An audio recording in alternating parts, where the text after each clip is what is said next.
Assalamualaikum dear students, myself Tariq sir. I welcome to all of you in the German classes. Today we are going to study a new unit of class 11th chemistry which is known as chemical bonding and molecular structure. तो इस chemical bonding and molecular structure के unit में हम पहले basic से ही जाएंगे कि bond क्या चीज़ होती है, एटम्स क्यों कंबाइन हो जाती है, मॉलिक्यूल्स क्यों बन जाते हैं और डिफरेंट टाइप्स हमारे पास बॉन्ड जो होते हैं वो कौन से होते हैं, तो इसमें कौन से फैक्टर्स रिस्पॉन्सिबल होते हैं for the formation of bond, तो वो हम आज के इस लेक्चर में डिस्कस करेंगे। तो बने रहे हमारे साथ इस लेक्चर में पूरी कंसंट्रेशन के साथ। तो हम जो पढ़ने जा रहे हैं वो है chemical bonding in molecular structure. तो केमिकल बॉन्डिंग में जो हमारे पास जो पहला जो कंसेप्ट आता है बॉन्ड का आता है। तो केमिकल बॉन्ड में जो केमिकल बॉन्ड हमारा होता है, केमिकल बॉन्ड क्या चीज होती है, तो यहाँ पे डेफिनेशन लिखी है, it is an attractive force which holds the various constituents atoms और ions together in different chemical species. तो ये क्या होता है, तो केमिकल बॉन्ड एक अट्रैक्टिव फोर्स होता है जो वायरस कंस्टिट्यूएंट्स यानी कि एटम्स हो सकते हैं, आयंस हो सकते हैं, उनके बीच में जो एक बॉन्ड बनता है, एक अट्रैक्टिव फोर्स जो उनके दरमियान अराइज हो जाता है, ठीक है ना। तो उसकी वजह से ये क्या डिफरेंट केमिकल स्पीशीज अराइज में आ जाती है। तो यहाँ पे जो क्वेश्चन है हमारा कि why the atoms form, why the atoms, why the chemical, why the bond is formed between the atoms। तो एटम्स में क्या हो जाता है, तो इसका आंसर यही है कि एटम्स जो होते हैं उनके पास हाई एनर्जी होती है, तो उस हाई एनर्जी को लूज करने के लिए क्या काम करते हैं, वो एक दूसरे के नजदीक आ जाते हैं, बॉन्ड बनाते हैं, ठीक है ना। और बॉन्ड जब बनाते हैं तो वो वहां से वो एनर्जी डिक्रीज हो जाती है, रिलीज हो जाती है, और जो हमारे पास जो मॉलिक्यूल बन जाता है उसकी एनर्जी बहुत कम हो जाती है और वो स्टेबल पोजीशन में हो जाता है। तो दूसरा फैक्टर यही है कि जो एटम्स और जो आयंस आपस में जो बॉन्ड फॉर्मेशन करते हैं वो इसलिए करते हैं कि in order to complete their duplet और ऑक्टेट कॉन्फ़िगरेशन। जैसे कि आपने नोबल गैसेस में देखा था, जैसे कि आपने 18 ग्रुप एलिमेंट्स जो हमारे जीरो ग्रुप एलिमेंट्स है, नोबल गैसेस जो हमारे पास है, जो helium, neon, argon, krypton, xenon, radium, अगर आप पीरियोडिक टेबल में देखोगे तो यहाँ पे जो लास्ट ग्रुप वाला एलिमेंट है उसमें हीलियम में डुप्लेट कॉन्फ़िगरेशन है, यानी कि इसमें जो वैलेंस आउटर मोस्ट शेल है उसमें एक ही शेल है, उसमें 2 इलेक्ट्रॉन्स है, ठीक है ना। तो यहाँ पे जो बाकी जो रेस्ट ऑफ इलेक्ट्रॉन्स है, जैसे कि आप नियॉन है, अर्गोन है, क्रिप्टॉन है, जीनॉन है, रेडॉन है, उनके पास सब आउटर मोस्ट शेल में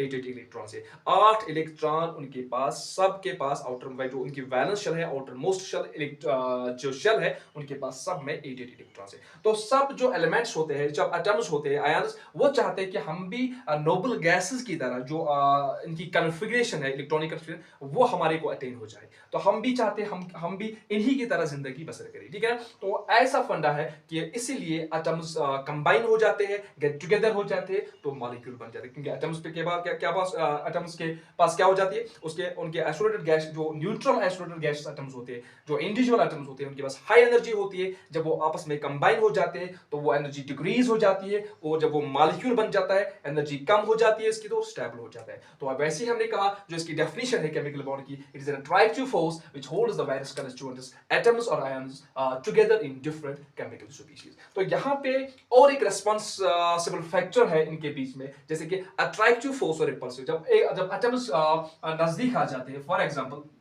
अगर हम इसकी बात करेंगे, हाइड्रोजन एटम की बात करेंगे, यहाँ पे इसका जो न्यूक्लियस है और यहाँ पे जो इसका इलेक्ट्रॉन है, ठीक है ना, ये इसका इलेक्ट्रॉन है। तो यहाँ पे क्या हो जाता है, यहाँ पे क्या हो जाता है, यहाँ पे जो टू फोर्सेस एक्ट हो जाते हैं, एक तो अट्रैक्टिव फोर्स और रिपल्सिव फोर्स। अट्रैक्टिव फोर्स की बात करेंगे हम तो न्यूक्लियस और इसके इलेक्ट्रॉन के बीच में जो अट्रैक्टिव फोर्स है वो हो जाता है, ठीक है ना,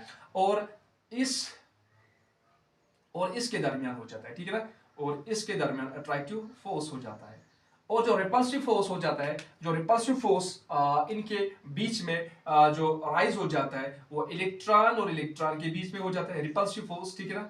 रिपल्सिव फोर्स मैंने ऐसे एरो दिखाए क्योंकि आपस में रिपल हो जाए, तो एरो मैंने अट्रैक्टिव फोर्स में मतलब हेड टू हेड दिखाए क्योंकि ये आपस में नजदीक आ रहे हैं। तो अगर हम इनकी भी देखेंगे, किसकी, यहाँ पे न्यूक्लियस की बात करेंगे, तो इसका न्यूक्लियस और इसका न्यूक्लियस, ये दोनों क्या करते हैं, ये दोनों एक दूसरे को रिपेल करते हैं। तो इसमें क्या होता है, जो in the bond formation two forces arise, एक तो अट्रैक्टिव फोर्स, दूसरा हमारे पास रिपल्सिव फोर्स। तो अट्रैक्टिव फोर्स, लेकिन ये बात याद रखना, ये इसमें जो डोमिनेट होता है वो अट्रैक्टिव फोर्स होता है, उसमें जो डोमिनेट होता है फॉर द जो responsible for the formation of bond, उसमें क्या होता है, अट्रैक्टिव फोर्स ज्यादा डोमिनेट होता है। तो लेकिन इसमें दोनों फोर्स अराइज हो जाते हैं, एक तो अट्रैक्टिव फोर्स और रिपल्सिव फोर्स भी, ठीक है ना। तो अगर आप ऐसे ही देखेंगे और मॉलिक्यूल्स में देखेंगे तो इसमें ऐसे ही ये चीजें हो जाती है। लेकिन यहाँ पे अगर हम इसको डायग्राम की तरह, जैसे जैसे कि आपकी एनसीईआरटी बुक में दिया है, अगर हम डायग्राम की शक्ल में इसको समझेंगे,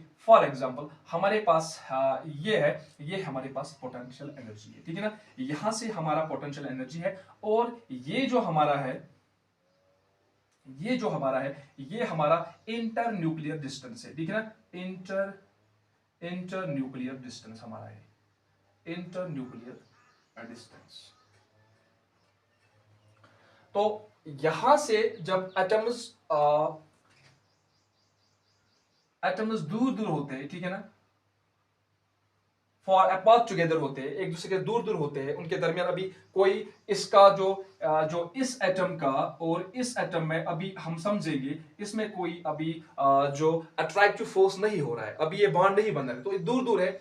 लेकिन जब ये नजदीक नजदीक आ जाएंगे, ठीक है ना, तो जब ये नजदीक नजदीक आ जाएंगे, ठीक है, जब ये नजदीक नजदीक आ जाएंगे तो यहां पे ऐसी ग्राफ बन जाएगा हमारा। तो इसका मतलब है जब atoms approaching to get close each other, जब ये आपस में नजदीक आ रहे हैं, तो इनके दरमियान क्या हो जाता है, जो इनका फॉर एग्जांपल जो एटम्स का जो सेंटर से सेंटर तक जो inter nuclear distance between the centres, जैसे इंटर न्यूक्लियर डिस्टेंस अगर हम देखेंगे एटम में क्या हो जाता है, यहां से यहां तक अगर हम देखेंगे, यहां से यहां तक, और यहां से दूसरा एटम है और उसके न्यूक्लियस से यहां तक जो डिस्टेंस, इसके न्यूक्लियस तक डिस्टेंस है, उनको हम बोलते हैं इंटर न्यूक्लियर डिस्टेंस। तो यहां से जो इंटर न्यूक्लियर डिस्टेंस जो आर हमारी है, वो क्या हो जाती है, वो धीरे धीरे कम होती जा रही है। तो इसका मतलब है ये जो यहाँ पे जो अट्रैक्टिव फोर्स है, यहाँ पे जो हमारा अट्रैक्टिव फोर्स है, वो ग्रेटर देन है किसके, रिपल्सिव फोर्स के ग्रेटर देन है, ठीक है ना, इससे ज्यादा है। लेकिन जब वो नजदीक नजदीक आ जाएगा तो एक सूरत, फॉर एग्जांपल अगर हम हाइड्रोजन की बात करेंगे, फॉर एग्जांपल इसमें यहाँ पे जो इंटर न्यूक्लियर डिस्टेंस हमारी होती है पिकोमीटर में होती है। फॉर एग्जांपल इसकी जो यहाँ पे जो इंटर न्यूक्लियर डिस्टेंस थे, वो फॉर एग्जांपल 450 पिकोमीटर थी। लेकिन जब ये नजदीक नजदीक आ जाएंगे, ठीक है ना, तो यहां से फॉर एग्जांपल इसकी 350 या 300 पिकोमीटर इसकी डिस्टेंस है। लेकिन यहां पे जब ये जो डिस्टेंस है, यहां पे मिनिमम होता है, फॉर एग्जांपल जो हाइड्रोजन की एक्चुअल जो इंटर न्यूक्लियर डिस्टेंस 74 पिकोमीटर है, ठीक है ना। तो यहां से क्या सूरत हो जाती है, तो atoms get close to each other, तो ये यहां से नजदीक आ जाते हैं, ठीक है ना, और यहां से हमारे ये बॉन्ड बन जाता है। तो यहां पे जो ये डिटरमाइन करता है, यहां से यहां की डिस्टेंस जो है, ये कहलाता है बॉन्ड एनर्जी को। किसको रिप्रेजेंट करता है, बॉन्ड एनर्जी को। तो बॉन्ड एनर्जी क्या चीज होती है, बॉन्ड एनर्जी होती है कि एनर्जी जो रिलीज, जैसे कि दो एटम्स, मैंने कहा कि एटम्स जो होते हैं इनके पास हाई एनर्जी होती है, ठीक है ना, लेकिन वो जब नजदीक आते हैं तो एनर्जी को रिलीज करते हैं, एनर्जी डिक्रीज हो जाती है क्योंकि ये अब मॉलिक्यूल बन जाता है, ठीक है ना। तो यहां क्या है, एनर्जी रिलीज्ड, बॉन्ड एनर्जी क्या होती है, energy released during the formation of bond, during the formation of a chemical bond, ठीक है, of a chemical bond। तो एनर्जी यहां से क्या हो जाती है, एनर्जी रिलीज हो जाती है, उसी को कहते हैं हम बॉन्ड एनर्जी। तो यहां से जो अब यहां पे जो सूरत बन जाती है, जैसे कि इसमें दो फोर्सेस जो डोमिनेट होता है, अट्रैक्टिव फोर्स होता है, दो फोर्स, अट्रैक्टिव फोर्स और रिपल्सिव फोर्स। यहां पे अट्रैक्टिव फोर्स जो होता है हमारे पास, जो अट्रैक्टिव फोर्स होता है वो बराबर होता है रिपल्सिव फोर्स के। इसके बराबर होता है रिपल्सिव फोर्स के। तो जब अट्रैक्टिव फोर्स रिपल्सिव फोर्स के दरमियान, जो अट्रैक्टिव फोर्स बराबर होता है रिपल्सिव फोर्स को, या हम कहेंगे अट्रैक्टिव फोर्स ओवरकम करता है रिपल्सिव फोर्स को, तो तब ही यहां से बॉन्ड बन जाता है। तो जब ये और नजदीक आ जाएंगे, फॉर एग्जांपल अगर ये ऐसे आ जाएंगे नजदीक, तो यहां से क्या हो जाता है, फिर ये पोटेंशियल एनर्जी जो इंटरन्यूक्लियर डिस्टेंस और कम होती जा रही है, यहां से फिर रिपल्सिव फोर्स जो हमारा है वो ग्रेटर देन होता है अट्रैक्टिव फोर्स का। तो बॉन्ड तो यहाँ पे एक जो अहम बात ये है कि जो बॉन्ड फॉर्मेशन के लिए हमें जो एक पर्टिकुलर डिस्टेंस चाहिए, ये नहीं कि मतलब कोई भी डिस्टेंस चलेगी, ठीक है ना। तो यहाँ पे जो जब 74 पिकोमीटर डिस्टेंस सेट हो जाएगी तभी इनके दरमियान हाइड्रोजन के केस में, हाइड्रोजन मॉलिक्यूल के केस में बात कर रहा हूँ, H2 मॉलिक्यूल के केस में बात कर रहा हूँ, तभी इनके दरमियान बॉन्ड बन जाएगी। लेकिन अगर हम देखेंगे यहां से यहां तक जो है, यहां से यहां तक तो जो डिस्टेंस है उसको कहते हैं हम क्या, बॉन्ड लेंथ। क्या कहते हैं, बॉन्ड लेंथ। तो बॉन्ड लेंथ क्या है हमारा, बॉन्ड लेंथ है क्या है, मिनिमम, ये हमारा minimum inter nuclear distance, inter nuclear IND लिखूं मैं, minimum inter nuclear distance between the two atoms, between the two atoms in a molecule, in a molecule। तो यहां से हमारा बॉन्ड एनर्जी भी डिस्कस हो गया, यहां से हमारा बॉन्ड लेंथ भी डिस्कस हो गया, ठीक है ना। तो हमने समझा बॉन्ड एनर्जी भी समझा हमने, बॉन्ड लेंथ भी समझा हमने। तो इसके बाद आते हैं हम, फॉर एग्जांपल हमारे पास केमिकल बॉन्ड जो होते हैं वो डिफरेंट टाइप्स के होते हैं, लेकिन ये केमिकल बॉन्ड जो डिफरेंट टाइप्स के जो अराइज हो जाते हैं वो ड्यू टू बॉन्ड एनर्जी हो जाती है। तो डिसाइड करता है बॉन्ड एनर्जी कौन सा केमिकल बॉन्ड होगा, ठीक है ना। तो बॉन्ड एनर्जी ही डिसाइड करती है कौन सा केमिकल बॉन्ड होगा। तो अगर हम देखेंगे केमिकल बॉन्ड, फॉर एग्जांपल अगर हमारे पास, मैं यहां पे इसका फ्लो चार्ट ड्रा करता हूं कि आपको आराम से वो अंडरस्टैंड हो जाए। अगर हमारे पास केमिकल बॉन्ड हमारे पास अगर हम देखेंगे ये दो तरीके के होते हैं, ठीक है ना। It is of two types. Number first type is हमारा जो होता है वो होता है स्ट्रॉन्ग बॉन्ड। कौन सा होता है, स्ट्रॉन्ग केमिकल बॉन्ड। मैं स्ट्रॉन्ग बॉन्ड ही आप लिखूंगा यहाँ पे सिर्फ शॉर्ट में। दूसरा हमारा होता है वीक बॉन्ड, ठीक है ना। दूसरा हमारा होता है वीक बॉन्ड।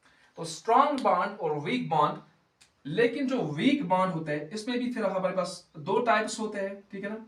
दो टाइप्स होते हैं, एक होता है हाइड्रोजन बॉन्डिंग, हाइड्रोजन बॉन्डिंग, और दूसरा होता है हमारे पास वंडरवॉल्स फोर्स, वंडरवॉल्स फोर्सेस। तो अगर हम इसमें देखेंगे स्ट्रॉन्ग बॉन्ड में देखेंगे तो स्ट्रॉन्ग बॉन्ड में हमारे पास आता है, फॉर एग्जांपल हमारे पास जो पहला आता है आयनिक बॉन्ड आता है हमारे पास, आयनिक बॉन्ड, या इसको हम कहते हैं इलेक्ट्रोवैलेंट बॉन्ड, इलेक्ट्रोवैलेंट बॉन्ड भी बोलते हैं इसको, ठीक है ना। और जिन कंपाउंडों के दरमियान ये इलेक्ट्रोवैलेंट बॉन्ड या आयनिक बॉन्ड हो तो उनको हम कहते हैं इलेक्ट्रोवैलेंट कंपाउंड्स। क्या बोलते हैं उनको, इलेक्ट्रोवैलेंट कंपाउंड्स उनको बोलते हैं, ठीक है ना। ये हम वन बाय वन सब डिस्कस करेंगे। अब दूसरा जो हमारे पास है, दूसरा हमारे पास होता है कोवैलेंट बॉन्ड। कौन सा बॉन्ड होता है, कोवैलेंट बॉन्ड होता है हमारे पास। और तीसरा जो हमारे पास स्ट्रॉन्ग बॉन्ड है वो कौन सा है, वो हमारे पास होता है कोऑर्डिनेट बॉन्ड, कोऑर्डिनेट बॉन्ड, ठीक है ना। तो कोऑर्डिनेट बॉन्ड हमारा क्या होता है, ये हमारा तीसरा होता है। लेकिन जो चौथा हमारे पास जो बॉन्ड होता है इसका कोऑर्डिनेट बॉन्ड, इसको हम दूसरा नाम भी देते हैं, जैसे कि इसको कहते हैं हम dative bond, dative bond. Already आपको इसके बारे में पता ही होगा कैसे ये बनते हैं, लेकिन फिर भी हम इनको वन बाय वन यहाँ से डिस्कस करेंगे क्योंकि हमें केमिकल बॉन्डिंग समझना है, हम बेसिक से ही इसको समझेंगे। तो कोऑर्डिनेट बॉन्ड जो लास्ट वाला इसमें है वो है मेटालिक बॉन्ड, ठीक है ना। ये भी स्ट्रॉन्ग बॉन्ड कहलाता है, मेटालिक बॉन्ड। तो ये हो गया स्ट्रॉन्ग बॉन्ड, ये हो गया हमारा स्ट्रॉन्ग बॉन्ड, ठीक है ना। कौन कौन से हमने डिस्कस किए, अभी हम इनको वन बाय वन भी डिस्कस करेंगे पूरा खोल के, ठीक है ना। तो हाइड्रोजन बॉन्डिंग में हमारे पास दो तरीके के बॉन्ड होते हैं, एक तो इंटरमॉलिक्यूलर, इंटरमॉलिक्यूलर हाइड्रोजन बॉन्डिंग, मैं शॉर्ट लिखूंगा हाइड्रोजन बॉन्डिंग अब, ठीक है ना। और दूसरा हमारा होता है कौन सा, intramolecular, intramolecular hydrogen bonding. Intra और इंटर, जो पहला वाला इंटर, इंटर क्या होता है? इंटर होता है फॉर एग्जांपल, ये भी हम डिस्कस करेंगे, लेकिन फिलहाल यहां पे आप याद रखो, इंटर होता है बिटवीन द मॉलिक्यूल्स। इंटर का मतलब होता है बिटवीन द मॉलिक्यूल्स, और इंट्रा का मतलब होता है विद इन द मॉलिक्यूल। क्या होता है? With in the molecule, with in the molecule. For example, अगर मैं लेता हूं फॉर एग्जांपल, मेरे पास फॉर एग्जांपल 1 लीटर वाटर है, ठीक है ना? 1 लीटर वाटर है मेरे पास। तो 1 लीटर पानी में जो हमारे पास बहुत सारे Avogadro's number of water molecules होंगे, तो यहां पे हमारे पास बहुत सारे वाटर मॉलिक्यूल्स होंगे, ठीक है ना? तो यहां पे हमारे पास बहुत सारे वाटर मॉलिक्यूल्स होंगे, ऐसे होंगे, ऐसे होंगे, ठीक है ना? तो ऐसे होंगे हमारे पास। मैं अभी यहाँ पे थोड़ा कम ही यहाँ पे दिखाऊंगा, क्योंकि जगह बहुत कम है, तो हम इसी से समझेंगे। यहां पे बहुत सारे हमारे पास वाटर मॉलिक्यूल्स है, ठीक है ना? यहां पे हमारे पास बहुत सारे वाटर मॉलिक्यूल्स है, पार्शियल नेगेटिव पार्शियल पॉजिटिव, ठीक है ना? पार्शियल नेगेटिव पार्शियल पॉजिटिव, ये भी हम समझाएंगे पोलर बॉन्ड में कैसे चार्ज चढ़ता है। तो इनके दरमियान, लेकिन देखो 1 लीटर पानी है हमारे पास, 1 लीटर वाटर है हमारे पास, तो ये नहीं है ना कि मतलब इसको एक ही मॉलिक्यूल बनेंगे, इसमें तो बहुत सारे मॉलिक्यूल्स होंगे। तो इसमें Avogadro's number of water molecules होंगे। तो यहां पे हम समझेंगे जो मॉलिक्यूल के और मॉलिक्यूल के दरमियान जो बॉन्ड है, जो इस वाटर मॉलिक्यूल और इस वाटर मॉलिक्यूल को आपस में जो पकड़ के रखता है, जो बॉन्ड है इनके दरमियान, उसी को कहते हैं inter molecular hydrogen bond, between the molecules. ये जो बॉन्ड होता है राइस, ये किसके दरमियान होता है? बिटवीन द मॉलिक्यूल्स, ठीक है ना? Between the molecules, between the molecules, इसी को बोलते हैं इंटर मॉलिक्यूलर हाइड्रोजन बॉन्डिंग। लेकिन अब यहां पे जो इंट्रा मॉलिक्यूलर हाइड्रोजन बॉन्डिंग है, फॉर एग्जांपल वाटर मॉलिक्यूल हमारा ये है, ठीक है ना? एक वाटर मॉलिक्यूल की हम बात करेंगे, ठीक है ना? एक वाटर मॉलिक्यूल की हम बात करेंगे, पार्शियल नेगेटिव पार्शियल पॉजिटिव, ये हम कोलन बॉन्ड में आपको समझा देंगे, ठीक है ना? यहां पे जो है हाइड्रोजन ऑक्सीजन के साथ बॉन्ड है, या ये ऑक्सीजन हाइड्रोजन के साथ बॉन्ड है, तो ये जो इनके दरमियान जो फोर्स है, जो अट्रैक्टिव फोर्स है, ये जो इनके दरमियान बॉन्ड है, उसी को कहते हैं intra molecular, intra INTRA, intra यानी कि with in the molecule, molecule के अंदर है, ठीक है ना? इसको कहते हैं इंट्रा मॉलिक्यूलर हाइड्रोजन बॉन्डिंग, ठीक है ना? आई होप कि आपको अंडरस्टैंड आया होगा इंट्रा मॉलिक्यूलर हाइड्रोजन बॉन्डिंग और इंट्रा मॉलिक्यूलर हाइड्रोजन बॉन्डिंग। अब है हमारे पास जो बचता हमारे पास वन डर वाल्स फोर्सेस, ठीक है ना? Van der Waals forces. तो वन डर वाल्स फोर्सेस में जो हमारे पास जो बॉन्ड्स आते हैं, वो कौन कौन से आते हैं? मैं इसको यहां पे थोड़ा वन डर वाल्स फोर्स को थोड़ा यहां से लिखूं, यहां पे मैं इसको लिखता हूं, ठीक है ना? तो इसमें कौन कौन से फोर्स अटैच होते हैं? Dipole dipole force, dipole dipole force, ठीक है ना? डाइपोल डाइपोल फोर्स या डीपी डीपी फोर्स, आप याद रखो, डीपी डीपी फोर्स, ठीक है ना? डाइपोल डाइपोल फोर्स है। दूसरा हमारा है डाइपोल इंड्यूस्ड डाइपोल, IDP लिखूंगा मैं, इंड्यूस्ड डाइपोल फोर्स। और तीसरा हमारा है इंड्यूस्ड डाइपोल फोर्स, ठीक है ना? यहां तक सही है। और जो फोर्थ वन हमारे पास है, वो है हमारे पास ion ion dipole, ion induced dipole force, ठीक है ना? इसको मैं स्टार लगाता हूं, ठीक है ना? अभी मैं इसको डिस्कस करता हूं। जो डाइपोल डाइपोल फोर्स है, इसका और एक भी नाम है, उसको कीसम फोर्स भी बोला जाता है, ठीक है ना? कीसम फोर्स। और जो डाइपोल इंड्यूस्ड डाइपोल फोर्स है हमारे पास, इसको हम डिबे फोर्स भी बोलते हैं, ठीक है ना? डिबे फोर्स। और जो हमारे पास ये वाला है, इसको हम बोलते हैं आयन डाइपोल और आयन इंड्यूस्ड डाइपोल और इंड्यूस्ड डाइपोल। तो थर्ड वन है, इसको हम बोलते हैं लंडन फोर्स, लंडन फोर्स, या इसका दूसरा नाम है डिस्पर्शन फोर्स, डिस्पर्शन फोर्स, ठीक है ना? लंडन फोर्स या डिस्पर्शन फोर्स। लेकिन ये वाला जो है, आयन डाइपोल फोर्स और आयन इंड्यूस्ड डाइपोल फोर्स ये कंसिडर्ड नहीं हो जाता है किसमें, वैन डर वाल्स फोर्स में। तो हम लिखेंगे इसमें it is not considered as van der Waals force, it is not considered as, it is not considered as van der Waals force. ठीक है ना, इसमें यह आप पॉइंट यहाँ पे याद रखोगे। तो लेकिन मैंने यहाँ पे डिस्कस किया जो इसमें जो केमिकल बॉन्ड जो हमारे पास वेरियस टाइप के होते हैं, स्ट्रांग होते हैं, वीक होते हैं, ये डिपेंड करता है बॉन्ड एनर्जी पे। किस पे डिपेंड करता है, बॉन्ड एनर्जी पे। जितनी हमारे पास बॉन्ड एनर्जी है, ठीक है ना, उतना ज्यादा स्ट्रांग बॉन्ड होगा। जितनी कम हमारे पास बॉन्ड एनर्जी है उतना क्या वीक बॉन्ड एनर्जी होगा। जितना हमारे पास दरमियान में होगा, ना ज्यादा कम होगा ना ज्यादा क्या होगा, ना ज्यादा ज्यादा होगा। ठीक है ना, तो वो हमारा हाइड्रोजन बॉन्डिंग कहलाता है। फॉर एग्जांपल अगर हम उसको एक स्केल से थोड़ा आपको एक अंदाजा लगाएंगे, आपको थोड़ा याद रहेगा, जो बॉन्ड एनर्जी हमारी होती है जो हम एक्सप्रेस करते हैं किलो जूल पर मोल में, ठीक है ना, किलो जूल पर मोल में। तो यहां से अगर हम देखें स्ट्रॉन्ग बॉन्ड में जो बॉन्ड एनर्जी हमारी होती है वो greater than 42 kilo joule per mole होती है। ठीक है ना, ये आप याद रखना है, नंबर फर्स्ट थिंग। और सेकंड थिंग आप याद रखना जो कि हमारे पास ये जो होते हैं वंडर वाल्स फोर्सेस, जो इनकी बॉन्ड एनर्जी होती है, वंडर वाल्स फोर्सेस की जो बॉन्ड एनर्जी होती है वो हमारे पास होती है less than 8 kilo joule per मोल। ठीक है ना, सेकंड बात होगी ये।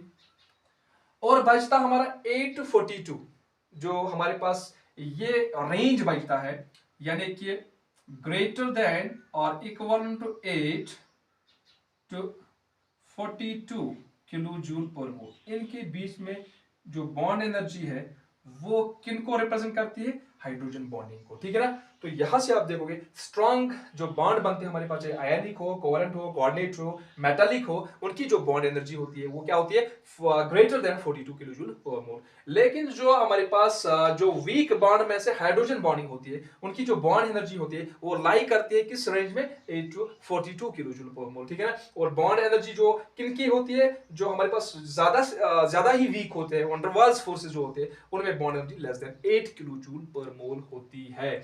तो यहां से हमने इसको डिस्कस किया। तो यहां से और एक हाँ, यहाँ पे और एक बात मैं कहना चाहूँ, जैसे कि ionic bond, covalent bond, coordinate bond, metallic bond. जैसे कि आयनिक बॉन्ड ये 100% आयनिक नहीं होता है, कोवलेंट बॉन्ड ये 100% कोवलेंट नहीं होता है। ये हम पढ़ेंगे फजानस रूल में, उसमें देखेंगे हम आयनिक बॉन्ड में कोवलेंट कैरेक्टर कितना होता है, कोवलेंट बॉन्ड में आयनिक कैरेक्टर कितना होता है। ठीक है ना, तो ये हम अलग टॉपिक में डिस्कस करेंगे। तो आज के लेक्चर में हम यस को यहीं पे कंक्लूड करते हैं। Thanks for watching.